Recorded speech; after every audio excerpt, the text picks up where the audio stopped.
我常常自己问自己该不该做一个乖乖小孩？乖或不乖，乖乖的小孩看起来有点呆，不乖的小孩有时候只是不听话的小孩。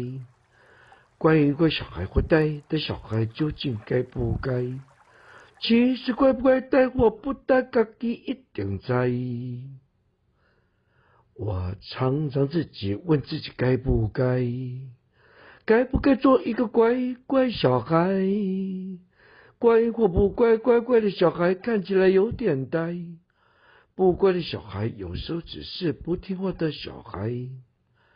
乖小孩或呆的小孩究竟该不该？其实乖不乖，呆或不呆，自己一定知。其实乖不乖，呆或不呆，自己一定知。